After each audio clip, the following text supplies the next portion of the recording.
En un mundo saturado y hasta abrumado por la información, es vital apoyar un medio de comunicación alternativo que desafíe el status quo, que aporte una perspectiva diversa para pensar de forma crítica y hacer aportes a la construcción de un futuro más sustentable. Es una voz para aquellos que no tienen voz en los medios hegemónicos. Es una plataforma para las ideas innovadoras y las voces disidentes. Apoyar a Caras y Caretas es fomentar la libertad de expresión y la diversidad informativa.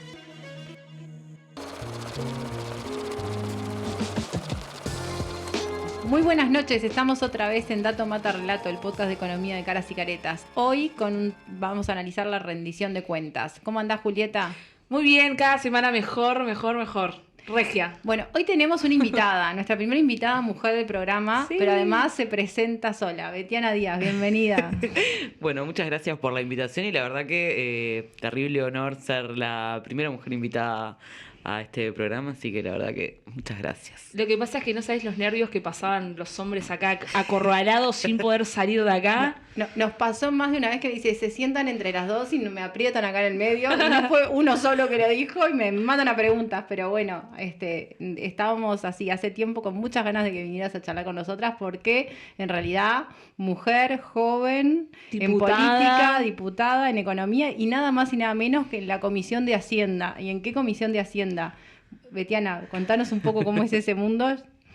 Es un mundo lleno de varones, sobre todo la política en general, pero la política institucional, digamos, en el plano institucional, tiene una característica que es que está llena de varones que se mantienen durante mucho tiempo en sus espacios de poder y que además tienen lógicas de funcionamiento muy masculinas, ¿no? Y obviamente que por una cuestión de construcción social, las mujeres cuando llegamos a estos espacios somos medio como enviadas al cuartito del fondo, ¿no? Entonces, bueno, agarren la agenda de las mujeres, cuál es la agenda de las mujeres para ellos, porque básicamente acuerdan entre varones, y aquellos temas que tienen que ver con los cuidados de la vida, educación, población y desarrollo, una agenda blanda sobre derechos, género.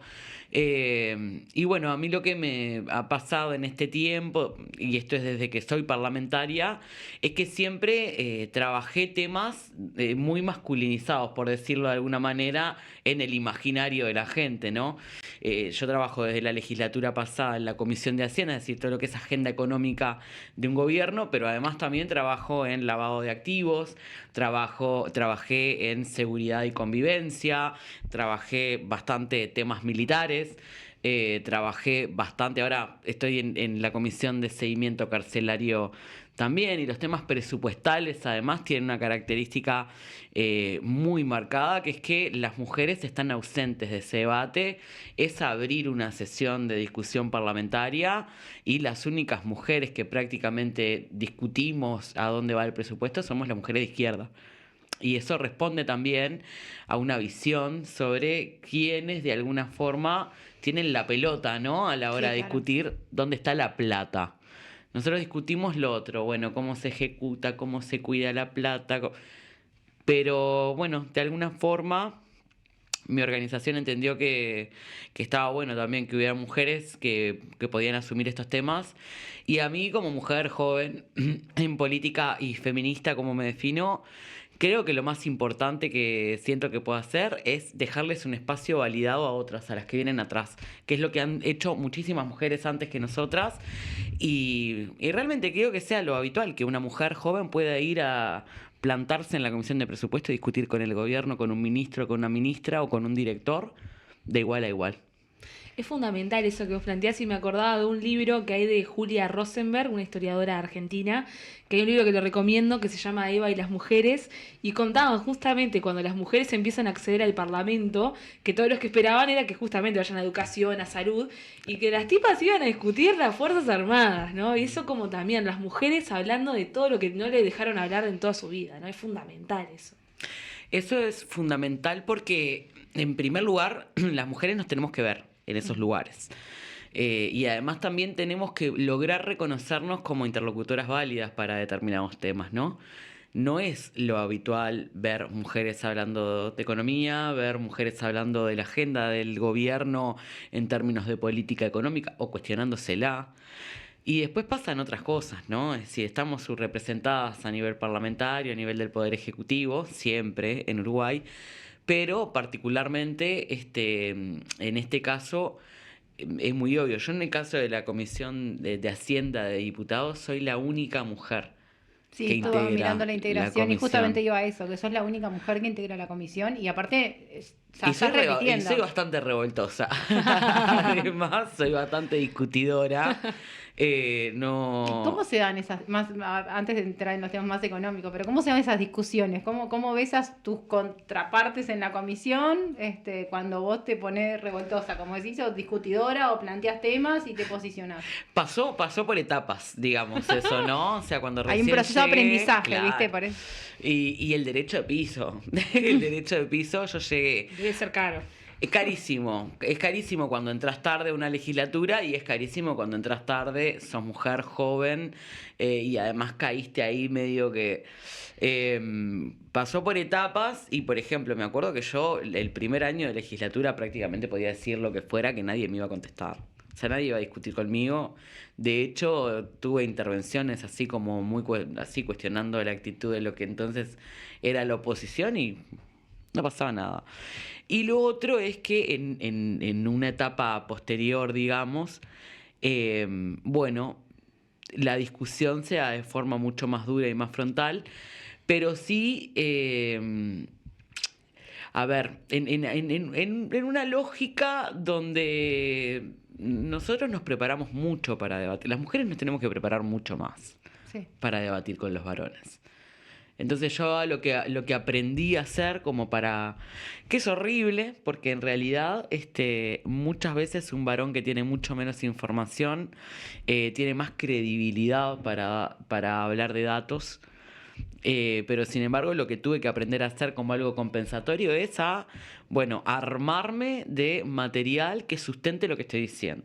Y entonces, particularmente con Ana Olivera, que cuando integramos la integrada de presupuesto de Hacienda, nos hicimos fanáticas de encontrar esos intersticios y mini datitos donde el gobierno no puede negar que fracasa.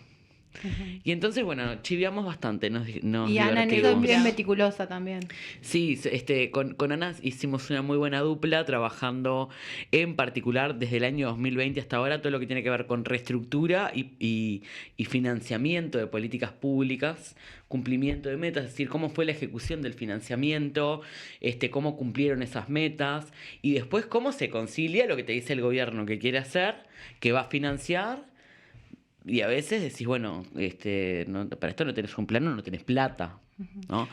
Yo tuve la oportunidad de trabajar con Ana Olivera en el Ministerio de Desarrollo Social cuando se creó el plan de emergencia. Y fuera desde cero. Y Ana en eso era como muy meticulosa. Es el detalle, el detalle y de los datos. Y nos divertimos mucho en ese sentido, pero es cierto, también parte de que para poder debatir con algunos varones tenés que estar mucho más documentada, por decirlo de alguna manera. Y te agrego un tema más que íbamos a dejarlo para el final, pero que sí queríamos no dejarlo pasar, es que también te vemos súper activa en las redes. Un tema bien importante de poder de primera mano, un parlamentario, una diputada nacional, que pone los temas que se están discutiendo. Te vemos todos los días publicando cosas, pero en persona, explicando, sacando datos.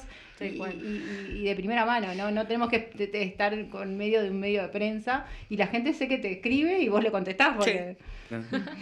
Y aparte está bueno porque vos lo que haces con eso también es como que traducís algo tan complejo para cualquiera y poder traducirlo a un lenguaje que la gente lo pueda realmente entender es súper valioso y es parte de lo bisagra que están atravesando las izquierdas y la política en general en el mundo. Y asumiendo muchos riesgos, ¿no? Porque tenés una exposición grande, las redes no son fáciles. Sí, yo en realidad decidí usar mis redes en primera persona. O sea, yo uso todas mis redes, soy yo.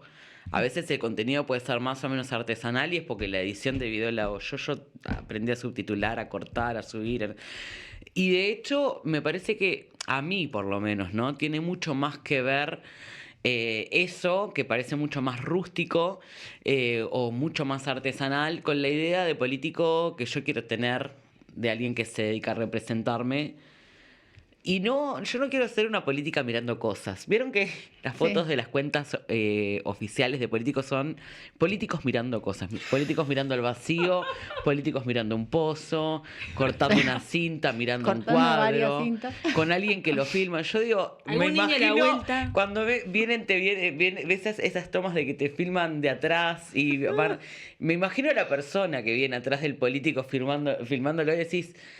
Es un momento, yo tengo contenido de eso también, trato de no abundar en ese contenido porque no es un contenido que para mí creo que pueda llegar a sumar, pero lo que trato sí es mucho de humanizar mi rol para que la gente entienda que los diputados y las diputadas, en mi caso, somos gente que tiene una vida mucho más parecida a la vida que imaginamos que tiene un político y romper esa idea de que tenemos altos privilegios con respecto a muchos aspectos, ¿no? O sea, yo muestro mucho de mi cotidianidad. No es que no me reconozco, yo me reconozco privilegiada en tanto un montón de gente en esta sociedad, porque si no sería una hipócrita, pero lo que digo es que también hay que desmitificar esta cosa de que el político es algo como una vaca sagrada. No, el que político, no tienen los mismos problemas que miramos tenemos a vos todos. y sabemos que los políticos toman mate los domingos de mañana. Como todo el mundo. Por ejemplo, o que también tienen los problemas que tengo yo, que de repente estoy 45 días metiendo 12, 14 horas en rendición de cuentas y llegué un martes a las 11 de la noche y me quedé sin gas. Ay, y eso no. lo cuento. Y lo cuento porque me parece que está bueno también enmarcarlo de alguna forma en esta idea de cómo somos las personas que nos dedicamos a la política o cómo queremos ser, ¿no?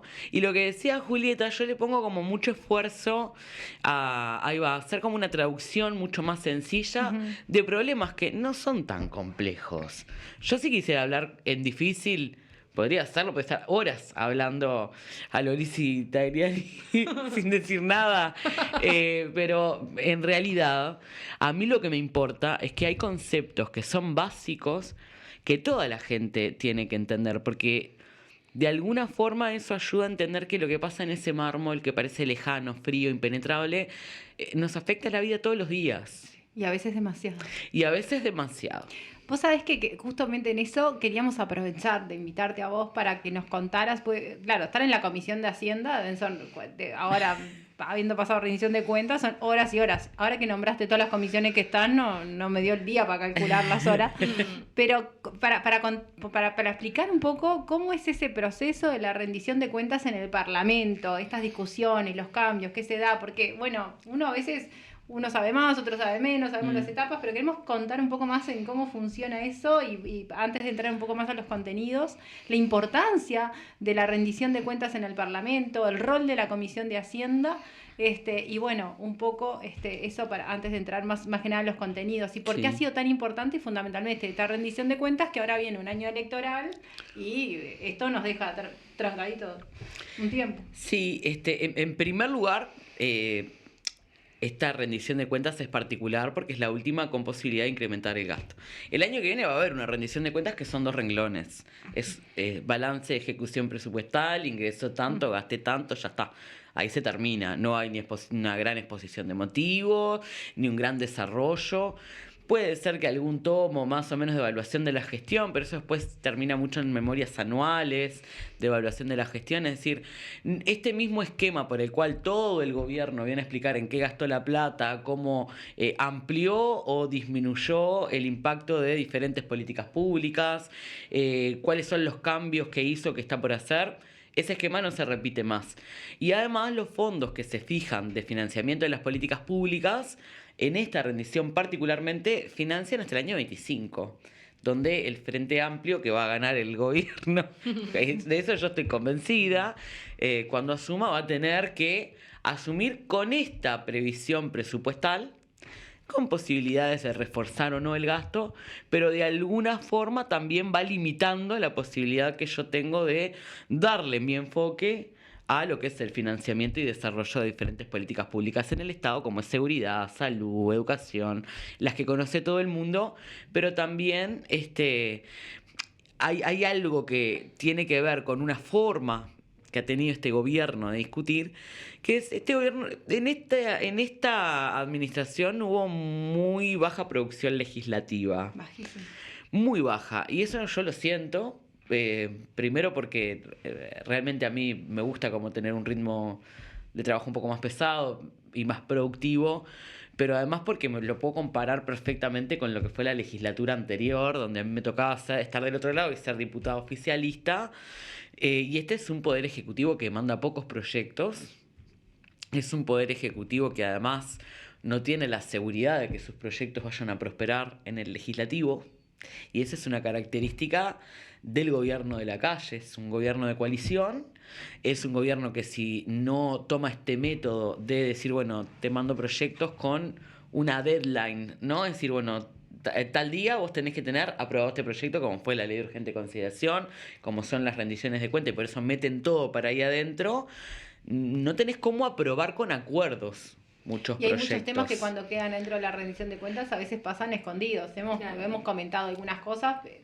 Es algo que se ha usado porque se aprovecha, Sí, pero a sí. veces hay temas que ameritan como una discusión aparte y no en todo lo que significa una rendición de cuentas y donde hay otras prioridades de discusión. Entonces es mucho más complejo poder evaluar esas cosas Hay puntuales. temas, por ejemplo, o sea, esto es un... ¿Cuál es alguno de los temas que te rompieron los ojos de esta rendición de cuentas y que fueron ahí como cambios en la política y medidas? Nosotros hemos comentado algunos, Y hemos bueno, discutido... los que tienen que ver con inflación penal, toda la discusión que hubo sobre la inflación penal y reformas de códigos, nosotros tuvimos una postura marcada como Frente Amplio, de decir, bueno, nosotros no votamos nuevamente incrementos salariales a través de compensaciones y partidas a cargos de confianza, mientras no haya recuperación del salario real para el resto de los trabajadores.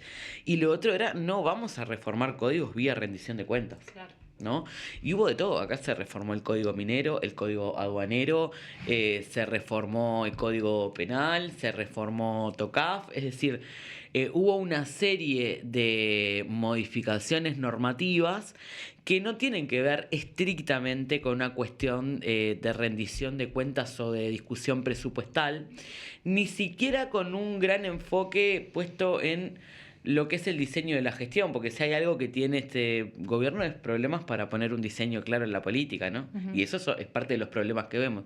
La propia reforma de la seguridad social carece de temas de diseño enormes. Lo Totalmente. estamos viendo en cosas que están corriendo y que... Pero se ve en lo macro, en los grandes proyectos que tenía el gobierno y que anunciaba, y después se ve en lo micro, ¿no? Es esto de, yo anuncié la exoneración del 50% en el kilo de supergas, y después anda a ver cómo se implementa, Claro. ¿no? Entonces, te pasaba que en localidades de Maldonado, el único proveedor que había de Supergas no quería tomar la medida porque tenía que tener un capital de giro para poder... Y eso ahí en realidad no... Lo que carece es de diseño, pero yendo a los temas concretamente que nos llamaron la atención es, bueno...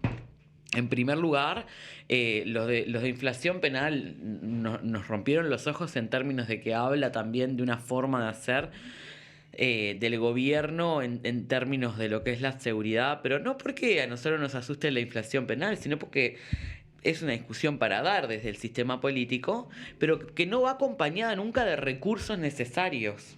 Y ahí es un problema de diseño. Y ahí hay un problema de diseño, pues este gobierno lo que está haciendo es encarcelar cada vez a más gente, es decir, cambió su paradigma de seguridad al policiamiento y a la prisionización, pero con las mismas plazas carcelarias. Entonces, donde había 11.500 personas presas, hoy tenés 14.000 o 14.500 y tenés cárceles. Yo estuve hace menos de un mes en la cárcel de Salto, donde hubo momentos pico con 350% de hacinamiento. Todo lo que tenía que ver con la ausencia total de artículos sobre educación. Pero después, por ejemplo, cangrejos abajo de la piedra, ¿no? Aparecen iniciativas de exoneración en esta última vuelta. Realmente hay de todo. Hay de todo, desde lo que es seguir reforzando esta idea de darle más poder y discrecionalidad a los mandos medios del Estado y a los mandos policiales en particular, pero por ejemplo, lo que es la presupuestación, ¿no? Es imposible calcular cuánto va a costar eso. Yo te diría que no se puede costear. Ese es un tema económico fuertísimo, ¿no? Es muy fuerte, Y es sobre todo para estrictamente de adelante. rendición. Yo creo que además acá hay algo que no es menor, que es la ausencia de evaluación para el ingreso a la función pública. Pero cuando uno empieza a sumar, ves 2.300 de cargos de ACE, 500 cargos en MIDES, todos los contratos BID de Ministerio de Ambiente, todos los contratos Banco Mundial. Después en áreas enteras del Estado que si no fueran por contratos tercerizados no se sostienen, esos contratos pasan a ser presupuestados, Comisión de Apoyo en Salud. Es incalculable realmente lo que va a quedar adentro del Estado y acá lo que decimos es... Y en paralelo anunciaron el tema de la reforma del Estado. Ahora en los descuentos. Sí, eso es... Que es algo que debe ser como de la primera, del Eso primer es un día. favor que le están haciendo, me imagino yo, en términos académicos a Conrado Ramos, que no ha logrado hacer nada, ¿no? Ha logrado seguir diciendo que él es experto en gerenciamiento público y cuando le pusieron a gerenciar lo público no hizo nada. Puede ser un paper académico de la reforma esta, pues no se va a aplicar, de hecho. No se aplica hasta 2025. Es tan buena que este gobierno que lo puso Conrado Ramos al frente de Servicio Civil no la quiere aplicar cuando el costeo que presenta él es bajo. Y lo otro es en la misma lógica de las grandes reformas anunciadas por este gobierno, la montaña parió un ratón. Nosotros tenemos hace muchos años ya en torno a 300.000 vínculos laborales con el Estado. ¿Tá? Eso es algo que yo, por ejemplo, me he dedicado a estudiar mucho en este último tiempo. Pero ahora estamos en unos 296.000, ¿no? ¿A cuántos aplica la reforma, esta gran reforma del Estado que anunció Conrado Ramos? 11.000. 11.000. De 296.000, 11.000. Qué gracioso. Entonces...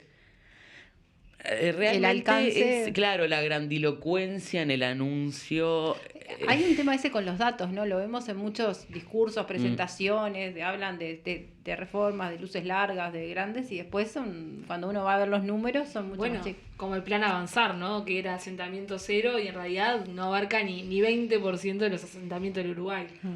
No, las políticas de vivienda, cuando uno empieza a desmenuzar, yo soy fanática de buscar datos que a mí me permitan mucho aterrizar de qué estamos hablando cuando hablamos de recorte, cuando hablamos de precarización, cuando hablamos de disminución en lo que es la cobertura de muchas políticas. Y en el caso de políticas de vivienda es muy claro, el recorte es muy claro. Bueno, hay también uno mirando lo que es la rendición de cuentas y mirando las rendiciones de cuentas para atrás, ¿no? El presupuesto y rendición de cuentas, ¿no? Todo ese paquete, ve un poco cuáles fueron los ganadores y los perdedores en términos de políticas y con ello los ganadores y perdedores en términos de las ciudadanos, carteras, ¿no? que cuidan los indicadores sociales son las menos favorecidas en términos presupuestales. Educación, vivienda, bueno, de hecho, salud también. Y la justicia también. Bueno, y justicia, y acá se abre todo un debate con respecto a, en primer lugar, las carteras menos beneficiadas son aquellas que atienden áreas donde básicamente la gente vulnerable es atendida para poder sostener la vida, ¿no? El presupuesto de MIDES, que en realidad cuando uno saca las asignaciones familiares, que es un asiento contable que se hizo, sacó de EPS, se puso en MIDES y ahora las pagan a través de MIDES, no es un presupuesto que haya incrementado en base a la situación que tenemos hoy de pobreza, de aumento de personas en calle, de lo que es la necesidad de cuidar algunas trayectorias en un mundo del trabajo cada vez más precario. Y después, por ejemplo, en el caso de la salud, es un mamarracho. O sea, pero de verdad, yo recuerdo lo críticos que eran con muchas gestiones del Frente Amplio, donde nosotros incluso hicimos cambios institucionales y no tuvimos empacho en que esto sucediera. Y sin embargo, es por ejemplo, ACE es un organismo que no sabe cuánto gastó en medicamentos por fondo COVID. No tiene idea. Está escrito, porque el contador Beren de ACE, que es el gerente financiero, cuando le preguntamos, bueno, ciérreme los números, porque usted me publica, el gobierno a mí, me da un librito que arma OPP y el Ministerio de Economía y Finanzas y me dice que usted aumentó un 65% el gasto en medicamento. Yo no la estoy viendo, ¿eh? Y la verdad que los usuarios de ACE tampoco. Y me dice, no, el aumento es de un 15%. Bueno, entonces, ¿por qué están publicando un 65%? Bueno, me dice, no, porque ahí está Fondo COVID. Entonces le preguntamos, bueno, cierre los números. Por segundo año consecutivo le pedimos que nos cuente cuánto gastó en medicamentos por Fondo COVID. La respuesta fue, no puedo, se lo envío después. Ese nivel de caos en la gestión es el que tiene Cipriani al frente de ACE. Entonces, claro, después cómo no van a aparecer las ambulancias, no a precio de crucero, a precio casi que de apartamento, diría yo, de plan familiar de vacaciones, ¿no? Sí. Con empresas navales que poco tienen que ver con lo que es el rubro.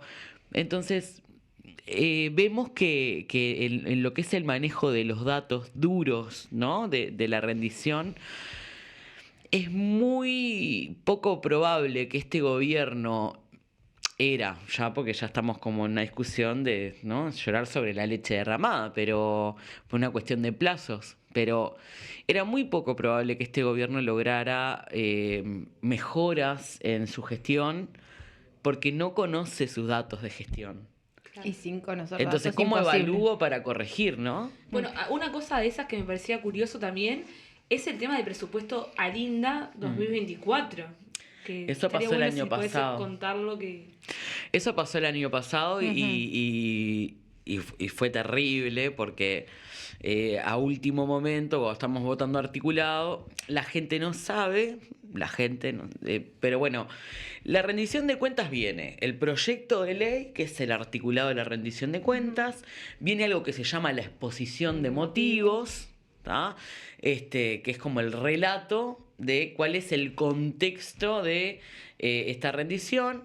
Viene con una serie de documentos de planillado, que son tomos donde se evalúa la gestión, hay indicadores, documentos anexos, y hay un documento que nos dan a los legisladores, que además voy a tirar un chivo que fue invento del Frente Amplio, pero es la aplicación Presupuesto Fácil UI. Yo soy fanática porque tiene costeo, lo descargas en el celular, puedes seguir por tema, por organismo, tiene costeo, tiene una cosa que se llama la fundamentación del articulado. ¿Por qué llega ese artículo? Y después los efectos de la no aprobación te ponen también. Mirá, ¿qué es lo que espera el gobierno si vos no aprobás ese artículo? Y ahí desnuda mucho los argumentos. Cuando llega esto que tiene que ver con el dinero para políticas de alimentación en INDA, estamos discutiendo el artículo y decimos, bueno, pero no puede ser que se destine todo este dinero en el año 2024 cuando el problema de emergencia alimentaria lo estamos teniendo hoy en el año 2021, entonces, claro, en el Uruguay. Y es raro pensar que la gente va a tener que esperar hasta el 2024 para dejar de pasar hambre. Es raro no pensar que esto tiene una relación directa con el año electoral. Recién salidos de la pandemia, claro, y con un aumento de 100.000 pobres.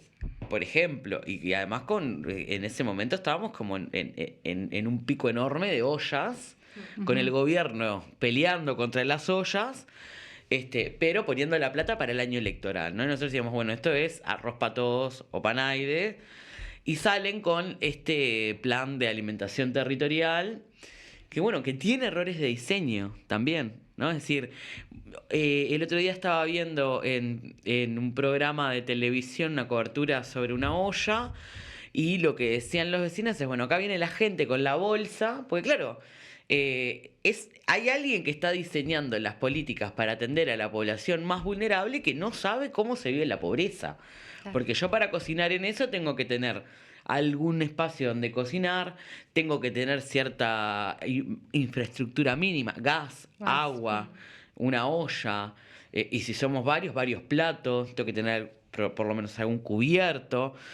Es como cuando pasaron de la tarjeta Uruguay Social a la TUAP y armaron una e-wallet para los pobres. Entonces, claro, viene el MIDES y dice, no están usando mucho el tu IVA. Y no, porque a la gente le cuesta entender que vos tenés que meter la plata de la changuita que hiciste adentro de la tarjeta para descontar IVA, porque eso porque esa capacidad, primero, de planificación es muy difícil cuando uno vive en el día a día, pero además porque hay herramientas que si no tengo la estructura de oportunidades para entender que las puedo usar y me benefician, no las uso. Y bueno, esto marca también, esta rendición termina de cerrar el broche final de lo que va a ser el año electoral, ¿no? Que va a ser carnaval, carioca todo el año, carnaval toda la vida, todo el 2024, vas a tener plata en comida en los territorios, vas a tener proliferación de obras, mini obras, corte de cinta, instalación de piedras fundamentales de obras que nadie sabe quién va a hacer, ni cómo se van a financiar, ni dónde está la plata prevista. Vas a tener, a Luis sacándose selfies seguramente todo el tiempo. Vas a tener construcción de cárceles. Hay de todo en el año electoral. Una preguntita. ¿Qué llegó y qué salió del Parlamento? ¿Qué evaluación haces esa?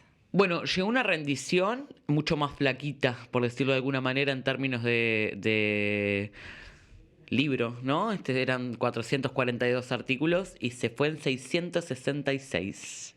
666. En eso quedó, es decir, no solo se transformó la mitad de la rendición de cuentas, sino que además se agregaron una serie de artículos que lo que para mí terminan de blindar es una rendición que es mucho más punitivista, no solo desde el punto de vista de la seguridad pública, sino que además también que muestra la hazaña del gobierno con algunos sectores, como por ejemplo los fiscales, ¿no? Sí. Es decir, esto es como muy infantil parece, pero los tipos terminan legislando para cobrársela. Es decir, acá me cuestionan, entonces, bueno, te saco. Eso mismo desde el punto de vista de los últimos acuerdos que se llegaron a nivel de la coalición, que también hicieron cambios, ¿no viene de la misma lógica? Sí, claro. Y de hecho, tenés para mí una rendición que decía, bueno, es mucho más punitiva en ese sentido, más del castigo sobre determinados sectores. Es una rendición mucho más desordenada en términos de lo que es la previsión presupuestal, y eso es un problema.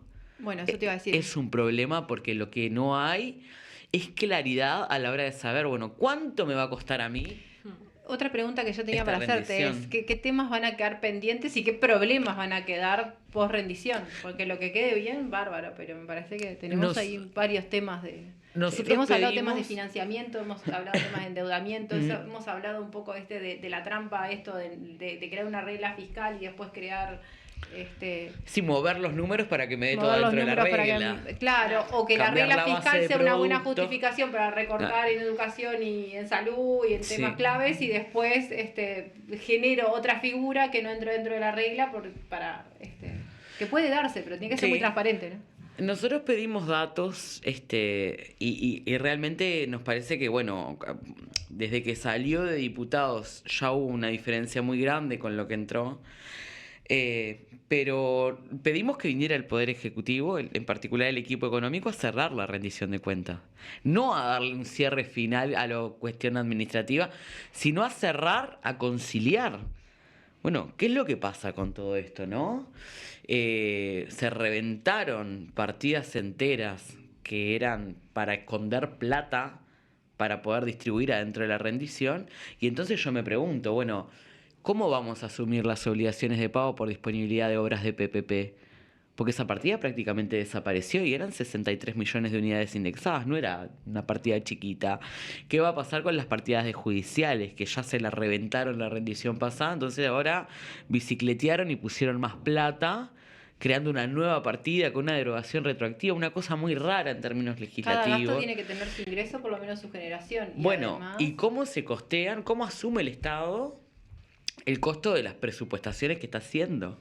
Y además con algunas Por proyecciones ejemplo. que ya hemos visto que no llegan, mismo las propias proyecciones macroeconómicas. No, ahí en realidad las proyecciones de crecimiento, que es algo que también explicaría, bueno, las posibilidades de financiamiento que tiene Uruguay, tampoco cierran a mí me da mucha gracia porque a la que ponen a hablar de estas cosas es a Marcela Bención, que no tiene problema en decirnos que nosotros no entendemos. Tal cual. No es que ella nos está dando datos que no se pueden conciliar, sino que en realidad es que nosotros no entendemos y decimos, bueno, está bien, ponele, pero en realidad deberíamos Explícame. saber, claro, no debería ser tan difícil explicarlo, pero además lo que necesitamos es, bueno, en primer lugar, cómo cierran estos números y qué futuro le espera al Uruguay cuando vos me estás diciendo soy la persona más ordenada del mundo en términos de gestión del gasto, pero sabemos que no es así, porque lo que han hecho es esconder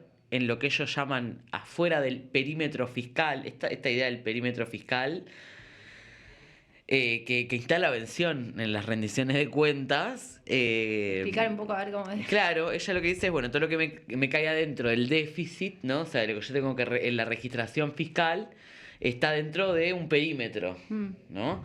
Ahora, yo tengo gastos que son no contingentes, es decir, que no computan totalmente adentro de lo que es el déficit fiscal, que voy registrando parcialmente y lo que está fuera del perímetro fiscal, dice ella. Pero eso es como si yo te dijera que estoy pagando mis gastos al contado con débito, Claro. y después meto una tarjeta de crédito y me cae el mes que Exacto, viene. es como lo que está fuera del, ahí va, es como, bueno, si lo pagué con tarjeta Mi no existe. perímetro fiscal tiene mis obligaciones pasadas y mi perímetro fiscal futuro lo tengo que ganar. Exactamente, es parte de lo que nosotros decíamos, bueno, cómo hacemos el cálculo, y es parte de los grandes riesgos que hay a partir de esta rendición, ¿no? Uno de los grandes temores, por decirlo de alguna manera, que tenemos, o previsiones medias de terror que hay, tienen que ver con esta idea de que desconocemos el nivel de endeudamientos que nos van a dejar porque han asumido como fuente de financiamiento en esta idea de tratar de equilibrar esta obsesión que tiene, este fetiche que tiene Azucena con el déficit fiscal controlado. Bueno, han hecho una proliferación de instrumentos No controlado. Claro, entonces, bueno, esto por PPP, esto por préstamos CAF, Banco Mundial, empezás a sumar y como además han ido tirando la pelota para adelante, un poco excusados en la pandemia, pero también porque eso genera efectos a nivel económico fuertes. Entonces, ¿quién empieza a pagar Neptuno? El próximo gobierno. ¿Quién empieza a pagar las grandes obras de cárceles? El próximo gobierno. ¿Quién empieza a pagar las grandes obras cívicas? El próximo gobierno. Es tirar la pelota para adelante y esto hipoteca las posibilidades de financiamiento de políticas públicas para un próximo gobierno. Yo quería preguntarte, Betiana, con respecto a, por ejemplo, las compras bastante polémicas, por ejemplo, a los drones, por ejemplo, de Vertical Sky.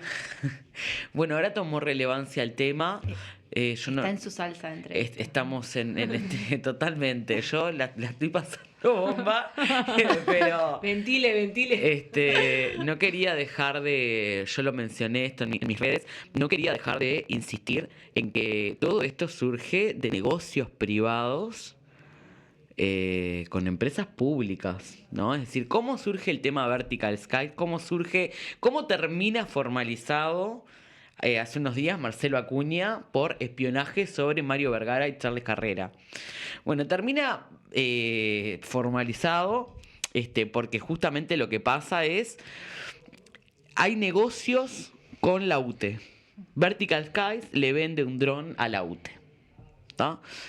Y esta persona, Marcelo Acuña, es gerente de riesgos de Vertical Skies, que además tenía otro gerente, un CEO, como se dice ahora, que una vez que formalizan a Alejandro Astesiano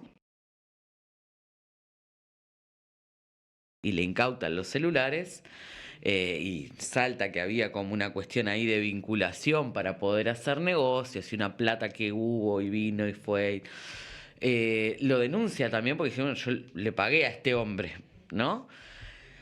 Empiezan a investigar y efectivamente esta persona que estaba haciendo negocios con la UTE a través de Lunacar, una empresa que es como una subsidiaria de Vertical Skies, por nada más ni nada menos que $749.000 en la venta de un dron, más $280.000 que ya había desembolsado la UTE para un software, para usar un aparato que todavía no había comprado.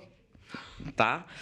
Y la directora Fernanda Cardona, la única integrante de Frente Amplista del directorio de UTE, desde diciembre del año pasado está insistiendo en que una vez que revienta el caso Astesiano y además se vincula a esta empresa, bueno, esto es improcedente, es irregular, es un monto altísimo y hay que dejar en suspenso esta compra, ¿no? Fernanda, aparte, ha puesto sobre la mesa y ha publicado sobre muchos temas que han sido súper importantes, ¿no? Exacto. Y bueno, y ahí a partir de diciembre del año pasado, cuando aparece esta vinculación, hace este planteo y el resto del directorio de UTE dice, bueno, no, esto no lo vamos ni a considerar, no lo pusieron ni a votación. En marzo vuelve a hacer una ampliación de pedido de información sobre los criterios para la compra, es decir, ¿por qué vamos a seguir adelante con esto? Con una empresa que está vinculada a espionaje en democracia. Tremendo. Sobre senadores por montos millonarios, ¿no? O sea, casi $1 millón. Bueno, se siguió adelante, es decir, se le negó la información. Y en junio finalmente se cae el negocio. Y se cae el negocio porque Vertical Skies, seguramente sabiendo de esta situación, no entregó a tiempo el material y entonces la compra quedó sin efecto. Ahora, estuvimos meses de discusión adentro del directorio de UTE con ocultamiento por parte del oficialismo y con un director blanco como es Felipe Algorta, que lo que salió a declarar es, bueno, no había elementos para bajar esta compra más que un chat con Astesiano. Miren todo lo que ha pasado con los chats de Astesiano. O sea, y eso lo declaró en junio de este año. Es decir, no fue cuando recién reventó esto y nadie sabía cuál podía ser el efecto onda expansiva del caso Astesiano, ¿no? Eso sí que era el teléfono ese. Entonces, uno de los 3. Lo de esta formalización en realidad responde también a lo que viene siendo una línea común en este gobierno, desde que empezó, porque es lo que ha quedado demostrado y funciona para el caso Penades y funcionó para perseguir a Lorena Ponce de León, a ver a dónde viajaba, con quién viajaba, en qué avión se subía. Es el aparato del Estado al servicio de intereses personales, individuales muchas veces, y en este caso era a partir de vinculaciones con el círculo más íntimo y de confianza del presidente Lacalle. Y nadie sabe nada, ¿no? Nadie sabe nada, son todos unos inocentes que fueron todos... Cada vez que resulta que hubo corrupción en el gobierno, porque esto es un acto de corrupción, el discurso oficial termina siendo que son engañados en su buena fe. Los engañó medio gobierno, ¿saben? Cuando tenés todos estos meses de análisis de la rendición de cuentas, de los cambios, de todas las complejidades que tiene, que me imagino que para todo el Parlamento, pero en particular para las comisiones de Hacienda, que son los que están más en tema, que tienen que evaluar las distintas propuestas, las discusiones, hacer preguntas, cuantificar lo que quiero tener. Cuando surgen todos, hay dos cosas que me parece importante destacar. Cuando surgen todos estos temas tremendos, ¿no? Bueno, tenemos el caso Astesiano, el caso Penades esta semana, y podría seguir nombrando un montón, que sacan mucho la atención de los temas importantes y para lo que se está gobernando, ¿no? Tanto del Ejecutivo como del Parlamento, y la necesidad de poder atender situaciones, porque conocés los datos de pobreza infantil y estás con la rendición de cuentas en el medio y bueno, hay algo que te está interpelando a que algunas políticas, algunos presupuestos, algunos números se tienen que estar revisando. Sí, sí. A ver, hay primero que la agenda va cambiando y esto ha sido una tónica del gobierno de Lacalle, que es esta cosa de esta suerte de doctrina de shock, ¿no? Nunca podés horrorizarte de una sola cosa a la vez, ¿no? O sea, siempre tenés un escándalo. Agarrás una semana random, cualquiera, sacando enero, y mirá que enero también, o sea, a veces se pone candente.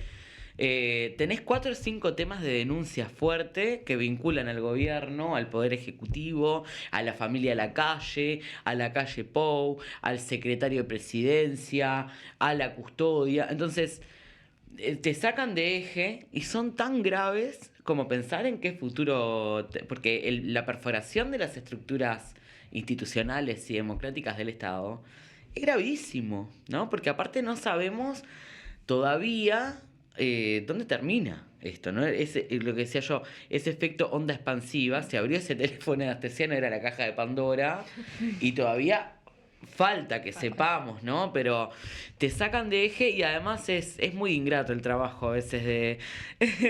Yo lo disfruto un montón, pero nosotros pasamos muchísimas horas con los ministros sacamos unas versiones taquigráficas eternas de 200 páginas que después nadie humanamente puede leer, porque para nosotros humanamente sostener el proceso de rendición requiere mucha coordinación entre nosotros, ¿no? Es decir, bueno, quiénes trabajan tal tema o cuál aspecto de tal tema. Yo particularmente me dedico más que nada a los temas de estructura y a los temas de financiamiento, ejecución, digamos, ejecución presupuestal y financiamiento de las políticas públicas, porque no te podés especializar en todo. Claro.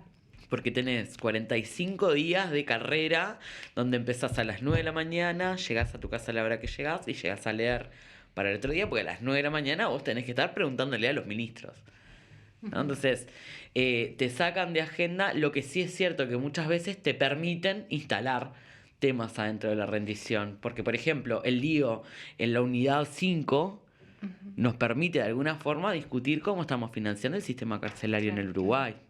O por qué hay que seguir recortando las vacantes de operadores penitenciarios y personal civil, cuando obviamente la respuesta de poner más policías y transformando las vacantes de cargos docentes en la cárcel ha tenido un efecto malísimo, ¿no? O por qué en realidad, si voy a mantener mi política de encarcelar mujeres pobres con hijos, no estoy ampliando mi cobertura. Entonces, bueno, también es cierto que muchas veces se entrelazan y generan modificaciones en el marco de las propias rendiciones, estos temas que son satelitales, pero que después terminan siendo muchas veces un eje central estructurador de la discusión. ¿Cuál es la evaluación así sintética que vos haces de la rendición de cuentas y qué nos deja? O sea, ¿cuáles van a ser los problemas que en el mañana hay que atender? Esta es una rendición a lo Lacalle, es una rendición que está anunciada de forma muy grandilocuente, pero que es un bluff. Es decir, uno empieza a revisar y para la prioridad sobre salud mental no hay los fondos suficientes para encarar hoy el problema que tenemos, que es un debe que tenemos como Estado, ya no como, que no es de este gobierno ni los gobiernos anteriores, ha sido un debe del Estado uruguayo. Y que aparte es muy general, porque la salud mental es un tema súper grande, que abarca muchas edades, abarca y está muchos muy temas, focalizado. y hasta una ley que... Exacto. Que está en proceso de implementación.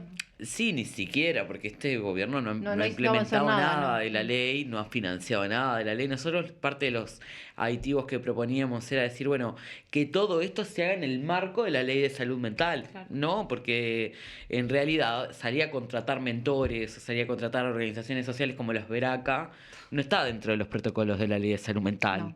Entonces... vemos que hay anuncios muy grandes de transparencia, de orden fiscal, de esfuerzo, de gran esfuerzo, ¿no? Uno escucha a Susana Arbeleche decir, pobre mujer se quemó las pestañas buscando de dónde sacar plata para la Universidad de la República, y igual aún así seguimos muy atrás, ¿no? En términos de las necesidades presupuestales. Y lo otro es, bueno, ¿qué es lo que queda para adelante?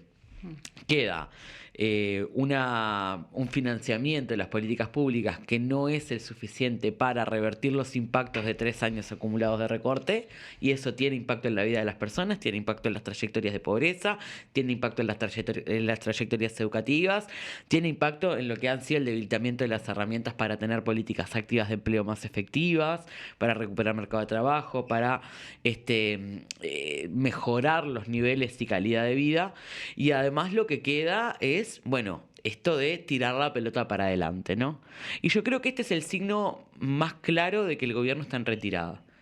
El gobierno está en retirada y se va dando vuelta a la batea, de alguna forma, ¿no? Es decir, me quemo todo en el último momento, y entonces, bueno, abro la canilla y empiezo a sacar, ¿no? Y eso lo que genera es la idea de que el gobierno está ampliando el gasto cuando lo que hizo fue retraerlo durante mucho tiempo. en áreas fundamentales. Pues yo siempre digo, bueno, la campera que vos no le compraste a tus hijos el invierno pasado porque no tenías un mango en julio a pesar de haber cobrado el aguinaldo, ya no se la compraste. El asado que tuviste que pensar 3 veces si podías hacer para el cumpleaños de un tío, ya pasó.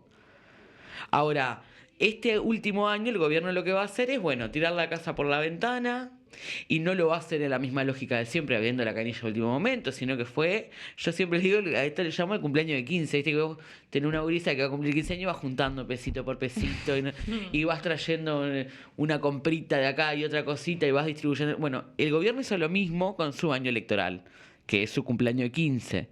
Entonces, vas a tener toda esta fiesta donde la gente le va a dar la idea de que el gobierno está haciendo las cosas mejor. El sesgo expansivo del presupuesto en año electoral puede ser con un orden o... Sí, yo creo que esto va a ser en un desorden total, conociendo además cómo participan los gobiernos departamentales. Va a haber hasta jornales solidarios, ¿no? El año electoral, el último sorteo es en septiembre. Qué fiesta. Un mes antes de las elecciones, así que vas a tener a todos los intendentes y todos los alcaldes prometiendo trabajo.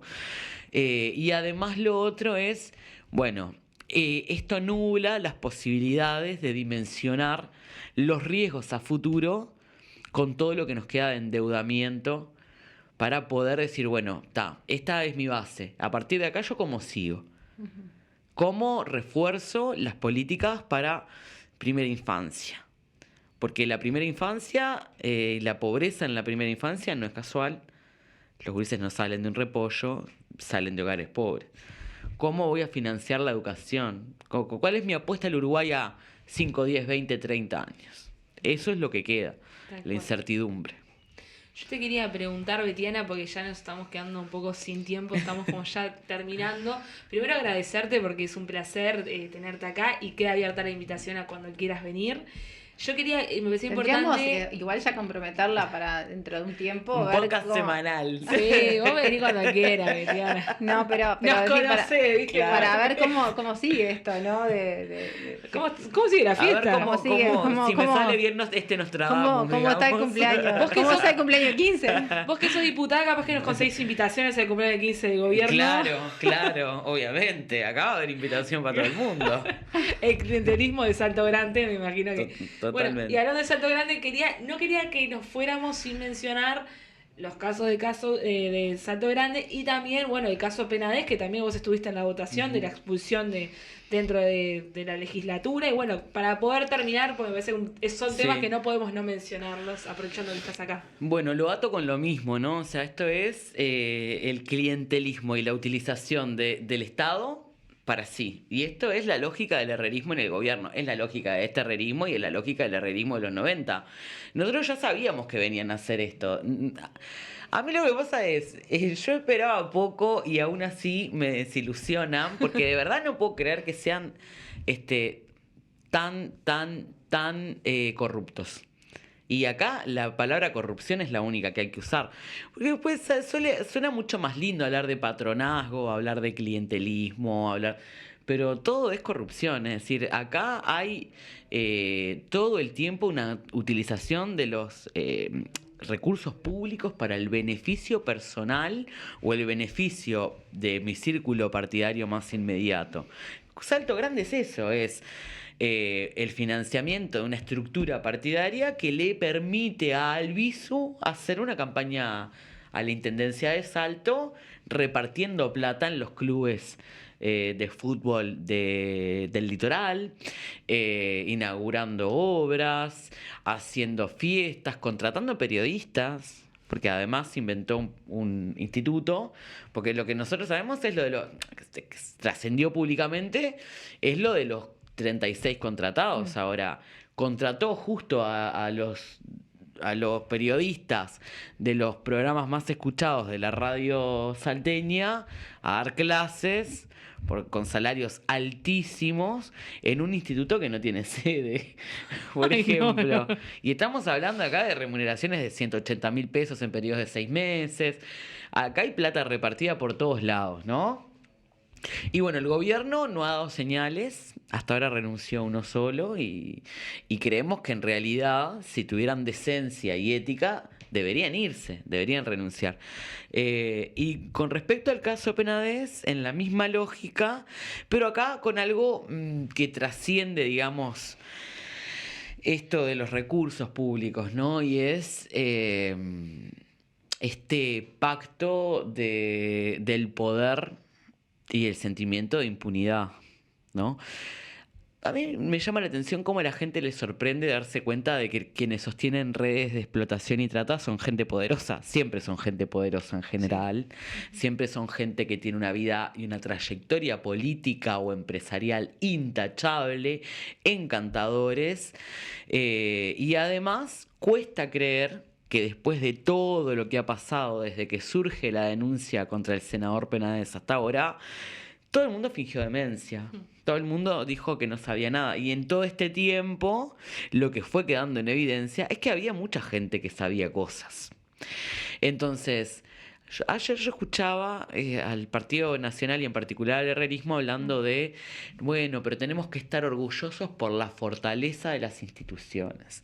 Y a mí la verdad me preocupa más que pongamos arriba de la mesa cómo estamos pensando en cuidar a las infancias y adolescencias del Uruguay ante estas situaciones, porque de verdad, desinvirtiendo en INAU y con un presidente del INAU que sale a respaldar a un tipo que es acusado de explotación sexual, es bravo pensar en el cuidado de las personas menores de edad frente a estos casos.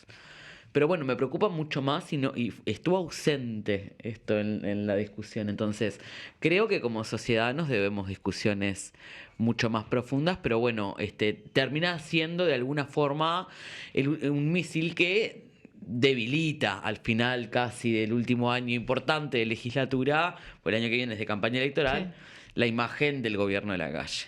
Tristísimo. Betiana, también has estado en muchos otros temas, ¿no?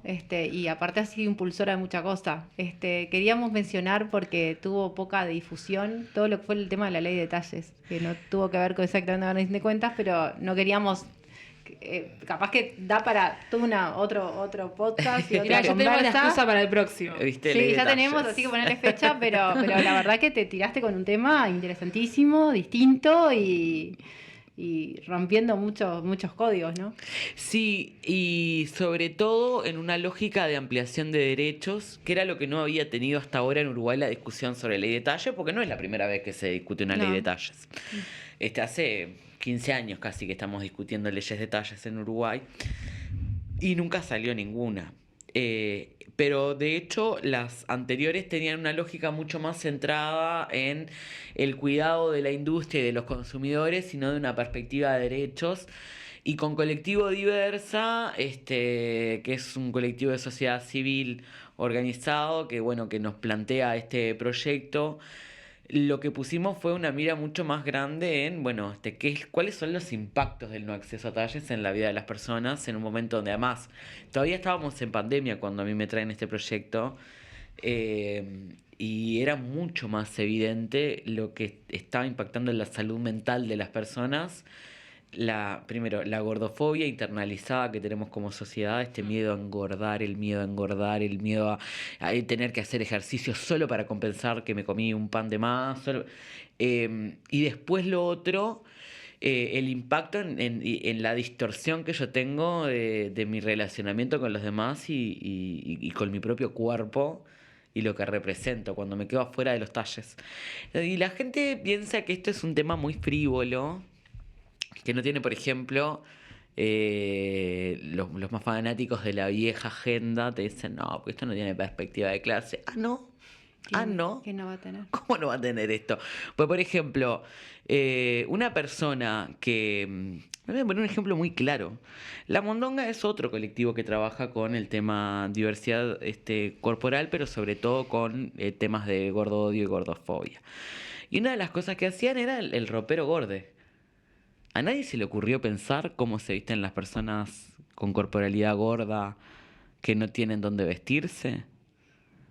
O, por ejemplo, que hay gente que no puede pagar 3 veces más un uniforme de trabajo que te lo tenés que comprar para poder trabajar. Sí. O que recortás un montón de derechos que tienen que ver con una perspectiva de vida digna que tenemos quienes nos consideramos trabajadores y trabajadoras, que tienen que ver con el ocio, que tiene que ver con el disfrute de los afectos, que tiene que ver con sentirse parte de una comunidad. Bueno, todo eso en realidad está impactado por el acceso a la vestimenta. Y ahora tenemos toda una discusión entablada con una industria uruguaya que es muy conservadora en términos de lo que hace como análisis de los proyectos, donde se nos plantea prácticamente que este es el peor proyecto del mundo, o sea, y sus alrededores, haciendo una interpretación muy forzada de temas que no están previstos en la ley de talles, porque nosotros lo que queremos garantizar es básicamente algunas cosas, que es diversidad de talles en la oferta, un estudio antropométrico de la sociedad uruguaya para saber cómo son efectivamente las corporalidades uruguayas, porque sabemos que son distintas a las asiáticas o a las nórdicas o a... incluso dentro de la región tenemos diferentes corporalidades por cuestiones culturales, climáticas, geográficas. Los cuerpos son distintos, eso es la lógica. El estudio antropométrico para conocer y generar una tabla nacional de talles, trato digno, porque muchas veces lo que refuerza esta idea de lo que es el no acceso a talles y la violencia que se sufre es el para vos no hay, para vos no viene, esto de tu talle no tengo, y bueno, y capaz que aflojale a los postres o volver en un par de meses antes del verano, o me viene en color tal hasta tal talle, entonces si vos buscas un talle más grande tenés que vestirte de marrón, de azul marino, de negro, de... Bueno, y después lo que busca hacer es una herramienta para la industria, la comercialización, el diseño de vestimenta. Y ahí lo que generamos es una serie de medidas que son de estímulo fiscal, que lo que hacemos es facultar al Poder Ejecutivo para poder dar estímulos fiscales en lo que nosotros ponemos como un periodo de transición para la producción nacional, que es desde la publicación de la tabla nacional, es decir, después de que se haga efectivamente el estudio antropométrico y se publique la tabla nacional, un periodo de 24 meses, y además una comisión asesora honoraria que de lo que se ocupe es de, ver no solo cómo se va implementando la ley, sino que además también tenga un encare desde el punto de vista educativo. Es decir, que trabaje en que las marcas se den cuenta de que la diversidad corporal es lo normal. Y que ya no va, porque la tendencia en el mundo es ir a la ampliación en la tabla de talles, ya no existe las posibilidades de seguir desarrollándote con una tabla de 4 talles en las que no entra nadie. Claro. Entonces, básicamente es eso. Estamos haciendo un trabajo con sociedad civil, estamos haciendo encuentros en boliches, en espacios públicos, con la lógica también de no asociarlo directamente a los partidos, y cuando lo hacemos como partidos, lo hacemos con todos los partidos. Varias, sí, yo soy muy amplia para trabajar en ese sentido, y creo que esa transversalidad...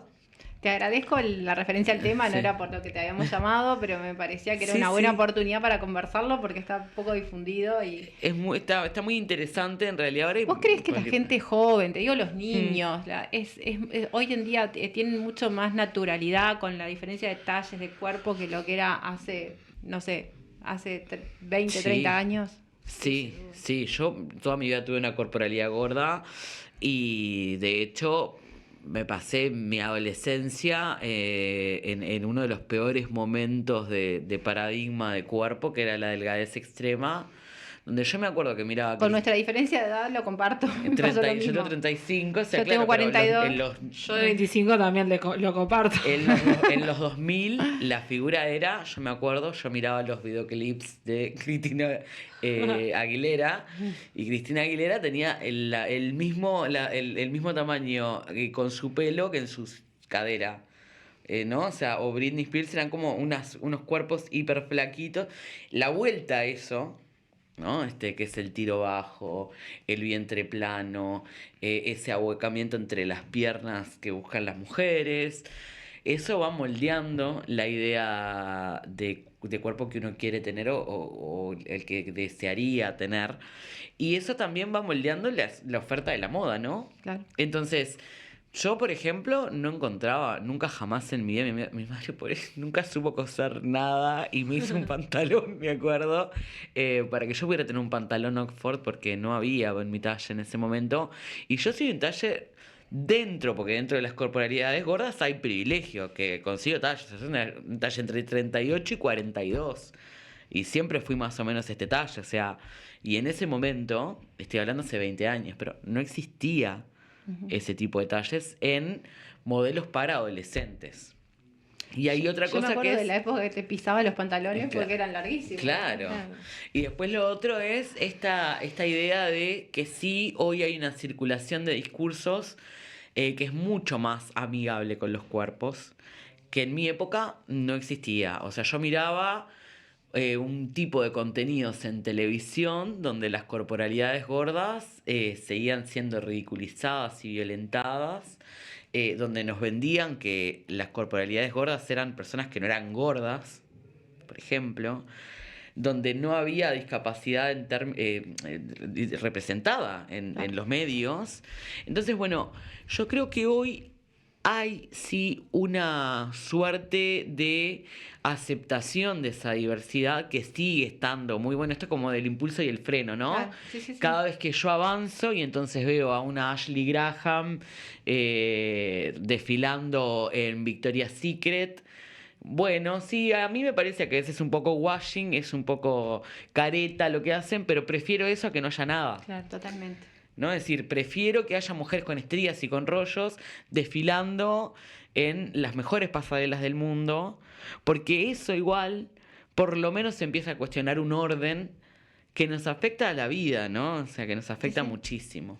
Así que bueno, yo creo que sí, que en este último tiempo todos estos movimientos de body positive, body neutrality, de diversidad corporal y sobre todo los movimientos de nutricionistas no pesocéntricas han ayudado muchísimo a poner arriba de la mesa esta conversación social que para muchos y muchas es nueva y que tiene que ver con cuestionar algunos mandatos que tienden a estandarizar cómo deberían ser los cuerpos y no aceptarlos. Y después lo otro es, a mí me hace mucho ruido el discurso de la obligación en la aceptación, no sea cosa de positividad tóxica, de querete, amate, ¿no? ¿Cómo vivir en tu corporalidad sin conflicto? Cuando después tenés casos como los de Silvina Luna, terrible, que es obvio que las mujeres intervienen en el cuerpo en una sociedad donde nunca sos lo suficientemente flaca, ni lo suficientemente joven, ni lo suficientemente linda, ni lo suficientemente blanca, ni lo suficientemente rubia, ni lo suficientemente exitosa.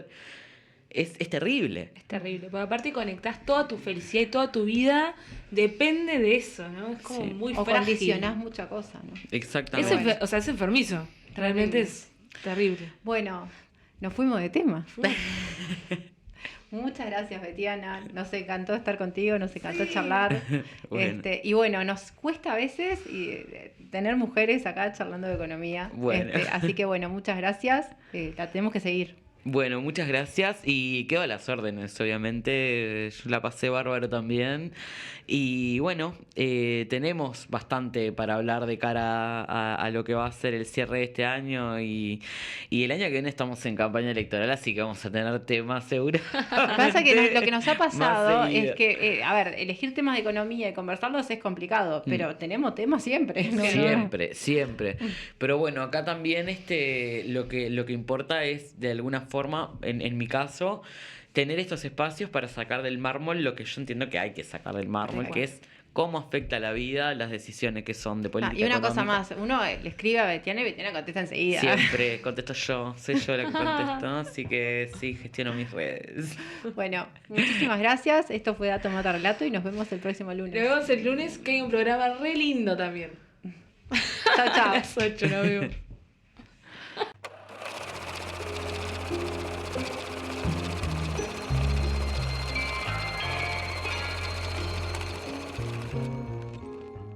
En un mundo saturado y hasta abrumado por la información, Es vital apoyar un medio de comunicación alternativo que desafíe el status quo, que aporte una perspectiva diversa para pensar de forma crítica y hacer aportes a la construcción de un futuro más sustentable. Es una voz para aquellos que no tienen voz en los medios hegemónicos. es una plataforma para las ideas innovadoras y las voces disidentes. Apoyar a Caras y Caretas es fomentar la libertad de expresión y la diversidad informativa.